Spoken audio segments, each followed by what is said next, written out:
What happened when a black World War II vet moved to the all-white Chicago suburb of Cicero in 1951? Was he given the hero's welcome he so rightfully deserved? Unfortunately, no. And what did happen is so shocking, it's hard to believe. Here's the story. Post-World War II Chicago, an urban landscape marked by both hope and racial tension. The city, alive with aspiration, was also marred by the harsh realities of segregation. On the South Side, African-American families endured cramped ghettos. Dreams of better housing clashed with rigid color lines. Meanwhile, a growing number of black professionals sought the opportunities they earned during the war. But in the quest for fair housing, they often faced violent resistance. White mobs, arsons, and bombings loomed as unwelcome neighbors. Yet, amid these challenges, resilience thrived. In the face of prejudice, Chicago became a stage for brave souls, standing against opposition for their rightful place in American society. Harvey Clark Jr., a decorated World War II veteran and Fisk University alumnus, embodied courage and ambition. In 1951, with pride in his achievements and hopes for his family, Clark dared to break through the color barrier. His sights set on Cicero, an all-white suburb. Renting from Mrs. DeRose, a landlord with her own share of disputes, Clark saw an opening. Despite looming risks, he envisioned giving his family the chance at the American dream: equality, opportunity, a future beyond oppressive walls. But behind this bold move lay uncertainty. Cicero's quiet hostility foreshadowed battles yet to come, an ordinary family caught in an extraordinary struggle. As Clark prepared for his move, whispers of dissent became roars. A Cicero official warned Mrs. DeRose darkly, trouble awaited if an African-American family dared to reside. Clark's arrival was met not with welcome but hostility. Police interference and stalled progress marked the day as a moving van approached the neighborhood. Officers issued not-so-veiled threats to Clark and his family. For your safety, they claimed, yet their eyes hinted menace. An uneasy crowd gathered expectantly, tension so thick it suffocated the future they envisioned. Beyond those precinct lines lay their hopes, yet fear was an intolerant adversary. An arrival marked by tension, Clark's own stand for dignity teetered on that fragile line between hope and despair. Police halted his furniture in its tracks. Intimidation wrapped around every word uttered by those in blue uniforms. A hostile crowd jeered and taunted from the shadows, their intent clear as officers menaced with looming threats: move or face arrest. Trapped in a tempest not of their making, Clark balanced courage against an outnumbered will to resist. His heart screamed for freedom while fearing for his loved one's safety. A reluctant decision lay ahead: bow to oppression or fight for belonging. Faced with overwhelming odds, Clark found allies in unexpected quarters. The NAACP stood firm, lodging a legal battle against systemic injustice on June 26, a date marking resilience in legal annals. As the suit unfolded against Cicero's police, public scrutiny intensified. Discussions bubbled at kitchen tables, neighborhood gatherings, whispers turning into impassioned conversations. Yet change appeared elusive. Misgivings lingered about the Clark's bold defiance and the waves it caused in calm suburbia's ordered life. They became symbols, a light dividing two Americas in pursuit of justice unspoiled by bias or fears of reprisal.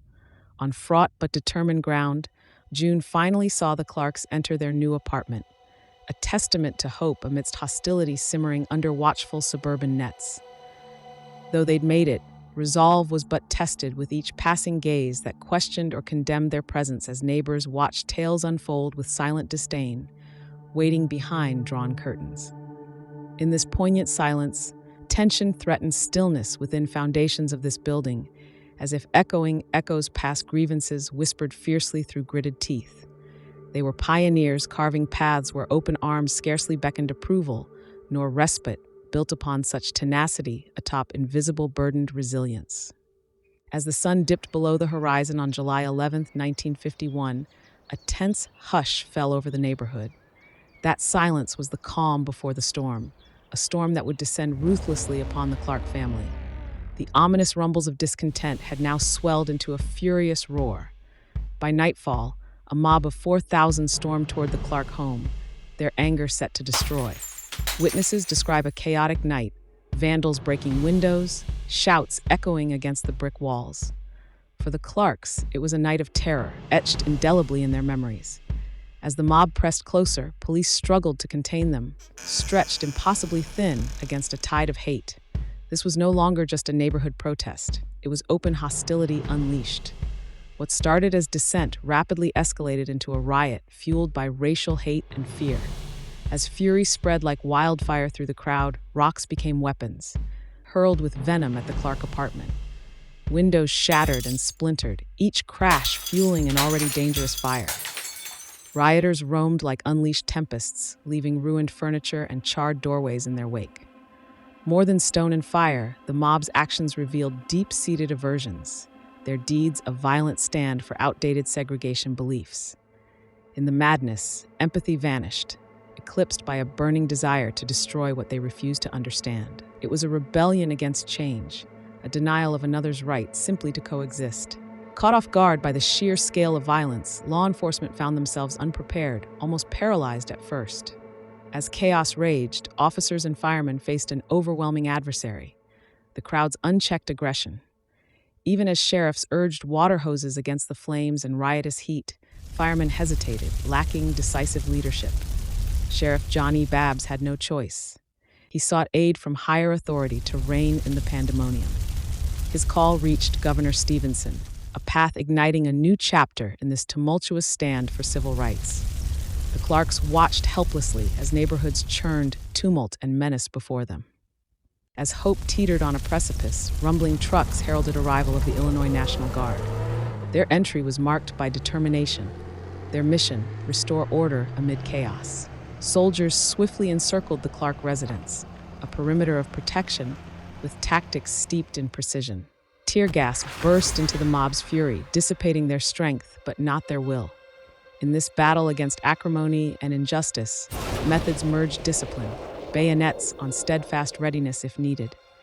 The resolve of few calmed the frenzy of many, ending a siege that spoke volumes about societal fracture lines.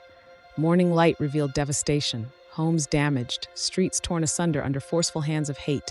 Over $20,000 lay in ruins, a testament to unrestrained rage sparking overnight furor.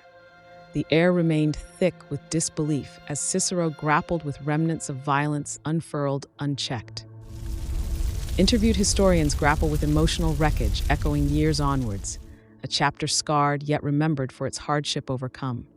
Here were lessons, here was heartache. For every eyewitness who lived through its unfolding tumult recounts tales echoing past with implications reaching forward. In justice halls, resounding echoes emerged loud, a system's controversial verdict refusing guilt upon rioters' heads. Instead, astonishing reversals charged innocent defenders. NAACP legal shielding blamed where fight unjustly brewed. World watched as decisions soured goodwill, indignation sparking tumult even among courtroom chambers. Cold frames against justice rarely served raw. Yet federal oversight ensured corrective measures felt. Indictments chasing Cicero's official transgressors daring disrupt society's progress believed congenital. Comeuppance, while not complete, offered precedent. Landmark housing's court considerations unprecedented. Unyielding gavel raised testament determinism, intertwined equity, owling spiteful denials. The Cicero riots resonated far beyond the borders of Illinois, piercing through international screens and front pages. As televisions flickered with the images of turmoil, the world awoke to a harsh reality. Racial violence in America needed an urgent reckoning. Pundits and leaders across continents voiced their disapproval, thrusting the United States into the spotlight of global criticism. This broadcasted unrest prompted a powerful reflection on racial injustices and began to sweeten public appetite for housing equality and civil rights. The riots, now more than a local upheaval, became a catalyst for deep societal critique. Under the scrutinizing gaze of international audiences, America was inevitably pushed toward confronting its systemic failings. The aftermath in Chicago was felt deeply across its neighborhoods. Census data showcased an evolving cityscape as African American populations surged in numbers, driven by an indomitable resilience. Ongoing racial segregation loomed like an unending storm, though many refused to retreat. The era saw housing policies challenged and zoning laws questioned as calls for equitable treatment echoed louder than ever. These demographic shifts unveiled a city struggling with its identity, wrestling between notorious past prejudices and hopeful aspirations for unity. Yet progress was unmistakable. Each statistic told stories of families and pioneers, capable of dreaming bigger despite set barriers. The fires of Cicero lit an undeniable flame for countless souls across the nation. They inspired figures like Thurgood Marshall to ascend and advocate for justice with unprecedented intensity. Stories began to thread into a larger tapestry of change. Local activists joining national movements, conversations shifting to action at bus stops and kitchen tables alike. Despite the challenges, there was a palpable determination fueling progress, capturing a spirit of defiance against enduring inequality. This new chapter embraced innovation, resilience, and humanity, redefining what power meant for marginalized communities keen on shaping their destinies. In an era dictated by newspapers and burgeoning television screens, media coverage held the narrative between palm and pen. The Cicero riot underscored how the media both stirred chaos and spurred awareness, an evolving duality. Sensationalism could incite block parties that grew unruly, yet video evidence demanded conversations that ink alone avoided. Different outlets stood spotlighted, criticized for selective focus but praised for opening eyes previously shut in shadows. This episode forced media entities to grapple with the weight of their words and vision. They were no longer mere observers. They were catalysts in crafting justice. The bricks that bore witness to chaos remained standing in Cicero, silent narrators of a storm long past. Yet, these buildings are more than relics. They stand as symbols of endurance through adversity. For many, they represent battles won through quiet perseverance. They speak to generations who chose courage over fear. The suburbs still echo the stories from 1951, a testament to both deep-seated hatred and resilient hope. Each weathered wall is a reminder of lessons learned the hard way, lessons urging unity against division, courage where injustice once thrived. Harvey Clark Jr.'s legacy endures in more ways than documented history could outline. His later years unfolded quietly alongside his beloved family, reflective but never defeated. A trailblazer for justice, his once bitter battles forged pathways for generations after him. You can trace his courage from courtroom floors directly into future dreams realized.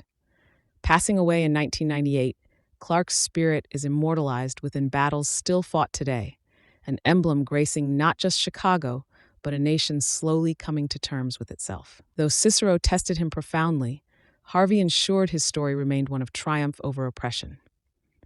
This closes a significant chapter in America's complex narrative, reminding us all of bravery in action, lessons yet holding relevance today, and an unbreakable will to continue progressing despite any adversity faced.